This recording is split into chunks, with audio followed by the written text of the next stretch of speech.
Olá, sejam bem-vindos ao nosso último encontro sobre o livro 100 anos de solidão. Nós organizamos 4 encontros a cada obra que nós analisamos e este é o nosso quarto bate-papo sobre o livro do Gabriel Garcia Marques, Os 100 anos de solidão. E eu espero que nesses encontros você tenha sido despertado à leitura desse texto que é considerado por muita gente, por muitos críticos, o segundo texto mais importante já escrito em língua espanhola, perdendo apenas para o grande autor do classicismo, Miguel de Cervantes, Dom Quixote.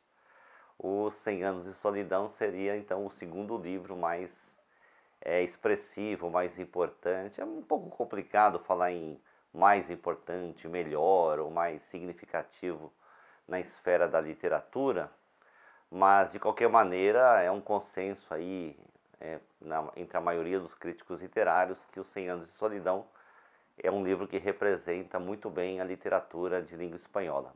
O autor Gabriel Garcia Marques, autor colombiano, como nós nos referimos tantas vezes aqui. Bem, nesse último encontro eu quero destacar alguns aspectos do livro que, como vocês sabem, nós não contamos aqui de forma cronológica a história do livro, mas sim nós despertamos alguns elementos que eu gostaria que estivessem presentes na leitura que você fizer da obra. Nos 100 anos de solidão tem uma questão relativa ao tempo, né? Desde o primeiro parágrafo do livro até a última página do livro, o tempo é retratado de uma maneira muito especial na obra do Gabriel Garcia Marques. Como?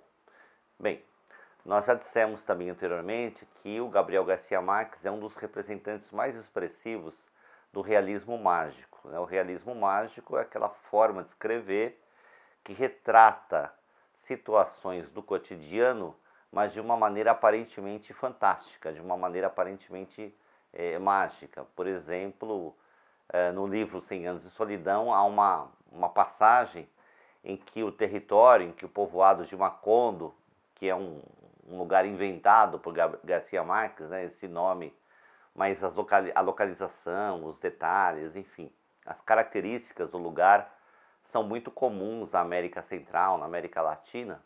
Pois bem, há um momento na história do livro em que o povoado de Macondo é invadido por uma infinidade de borboletas. Então há borboletas, assim, milhares, dezenas de milhares de borboletas no povoado de Macondo. E isso é uma coisa absolutamente irreal, né? Porque não há como conceber que um fenômeno dessa natureza pudesse acontecer numa localidade da América Latina, na América Central.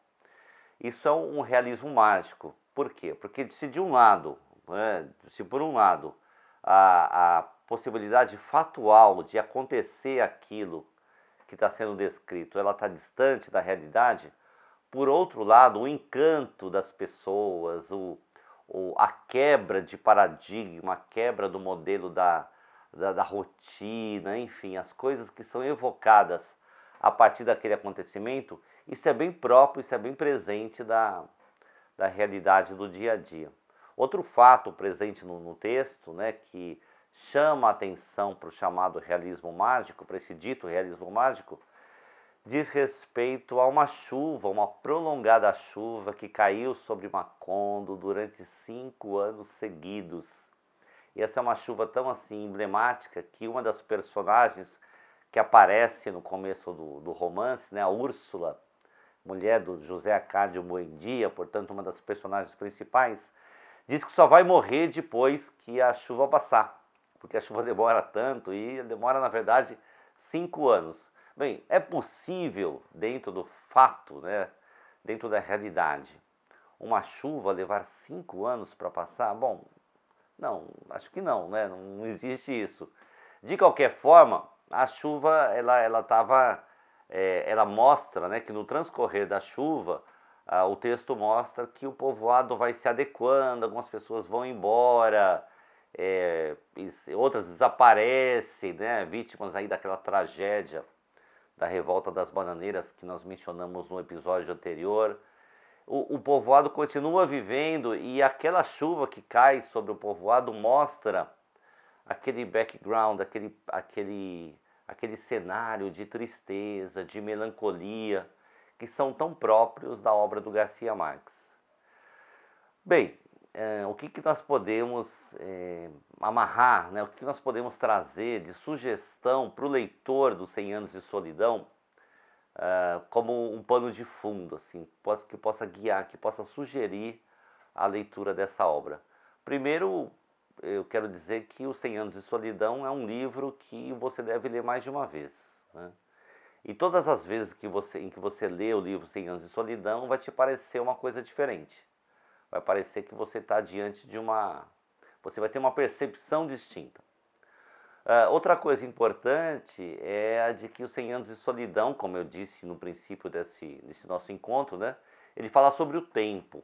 O tempo retratado por Garcia Marques é ao mesmo tempo o presente, o passado, porque está presente numa melancolia, os personagens são retratados com um olhar no passado, ainda que estejam no presente, e uma expectativa de futuro, só que é uma expectativa de futuro que precisa se realizar, que é uma esperança de realização, mas ao mesmo tempo é uma esperança e é um vazio.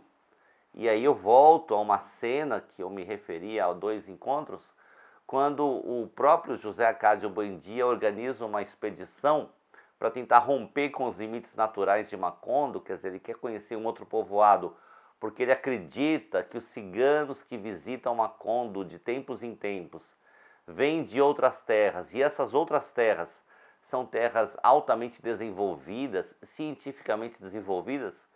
Ele empreende uma expedição e depois de andar pela mata, pela selva, etc., eles se deparam com o mar e descobrem que estão isolados como se fosse uma espécie de uma ilha, né?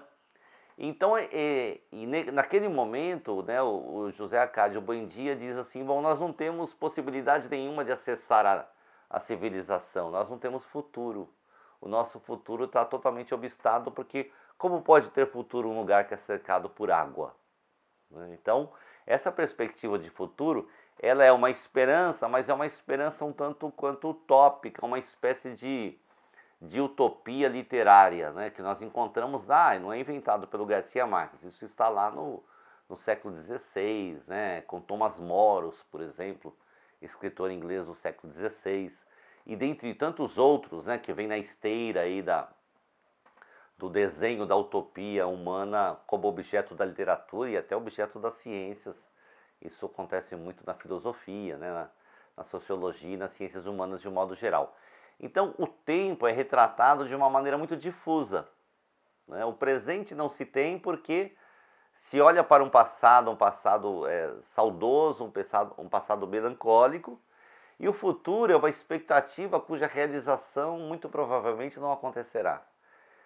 Mas ainda assim, o Garcia Marques usa os tempos verbais no texto, né, no romance, eles vão jogando com presente, passado e futuro de uma maneira assim muito aleatória. Então, a noção de tempo do Garcia Marques é uma noção que fala profundamente a alma latino-americana, ou a alma latina de um modo geral. Por quê? Porque o latino carrega consigo essa melancolia. A melancolia no texto do Garcia Marques é uma coisa assim bastante significativa, porque é uma das maiores provas da sua latinidade.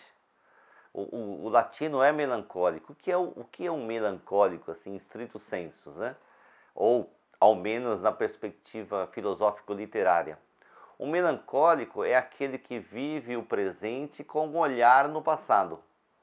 O melancólico é aquele que tem uma noção, ainda que ela não seja uma noção exata, mas é uma noção de vazio, de estar caminhando no vazio no presente, porque em algum momento do passado lhe pareceu melhor, a vida lhe pareceu melhor. Ainda que ele não possa pontuar esse momento, falar, quando eu tinha 10 anos, quando eu tinha 15 anos, ou há tantos anos atrás, eu vivia mais ou melhor. Ainda que isso não seja possível ser dito, para o melancólico, é uma sensação de olhar para o presente com uma sensação de insatisfação.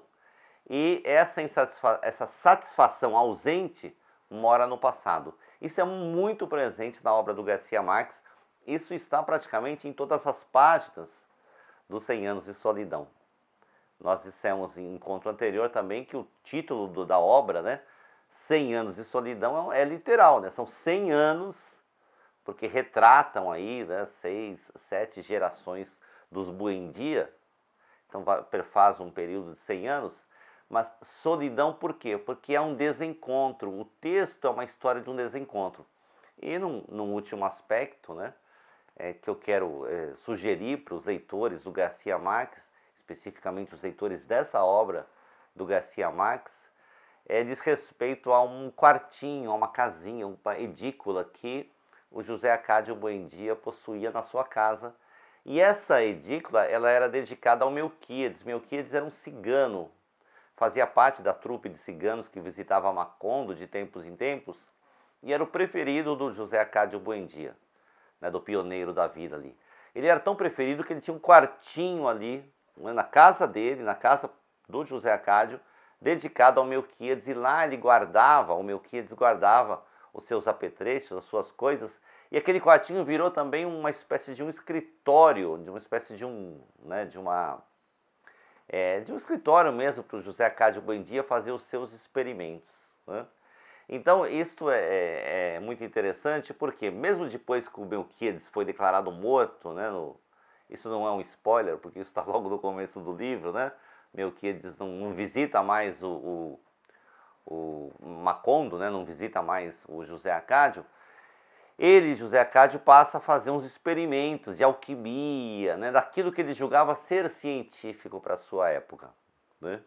E em referência a esta situação, né, esse lugar, né, é um lugar em que ele visita o passado. Então, quando ele se tranca naquele quartinho, é uma espécie de uma sensação de estar vivendo fora do seu tempo. Ele visita o passado porque ele se isola, mas ao mesmo tempo ele se projeta para o futuro, porque ele supostamente está ali fazendo experimentos científicos. Tá bem? E tem uma passagem também muito interessante, que é quando ele reúne umas joias, né, um pedaço de ouro lá, e faz durante o dia, ele vai moldando uns anéis, uns brincos, e no final do dia ele derrete tudo para começar a fazer novamente no dia seguinte. Então é claro que isso tem um simbolismo muito grande, não é? Por quê? Porque ele, essa ideia da alquimia, porque ele imaginava que ele poderia produzir de metal mais ouro e cada vez mais ouro, mas isso nunca acontecia, como não dava certo, ele derretia para fazer novamente, e isso ele fez durante anos a fio, né?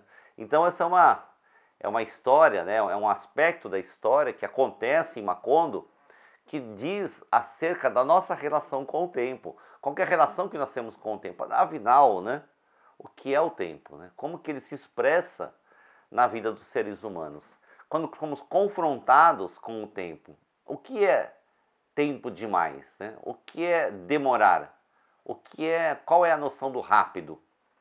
Isso o Garcia Marques coloca, não com essas palavras, é claro, mas coloca dentro da história e chama a nossa atenção para essa reflexão, para trazer a nossa atenção para essa reflexão.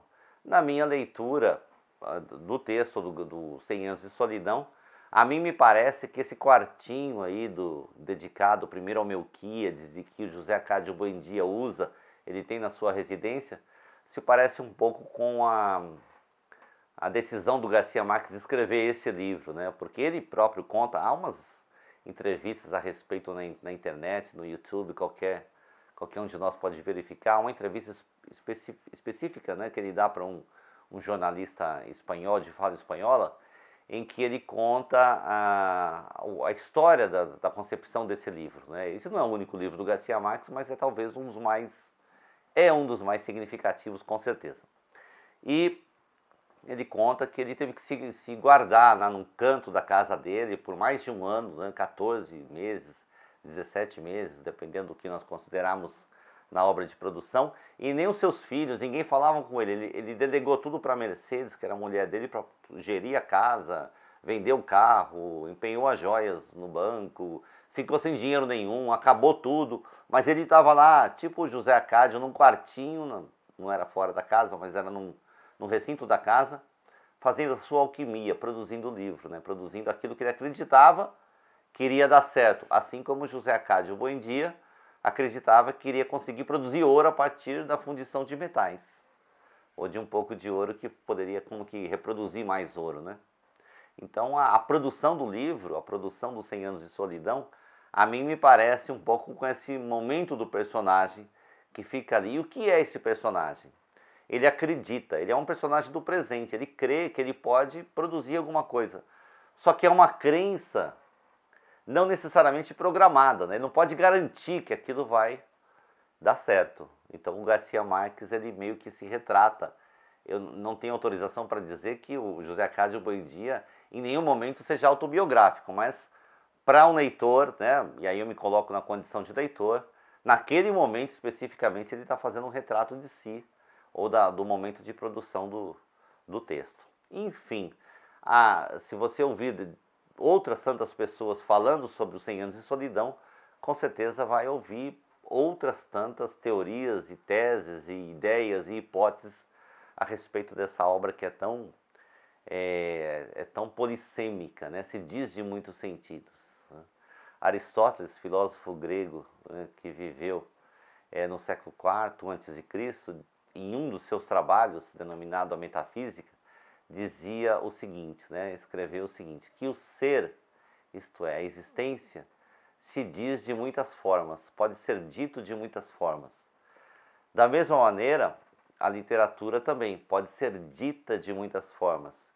E, mais especificamente, a genialidade de um autor como Garcia Marques também se diz de muitas formas. Portanto, da mesma maneira que não há uma palavra última, única, definitiva acerca das ciências humanas, da literatura e do Gabriel Garcia Marques de um modo mais pontual, esse nosso encontro também não vai ser, né?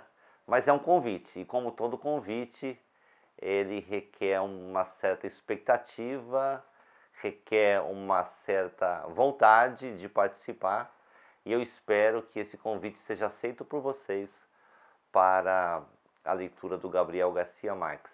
E em nossos próximos vídeos vamos trabalhar um outro texto, um outro autor, que eu espero seja tão prazeroso quanto. Muito obrigado a todos e até o nosso próximo encontro.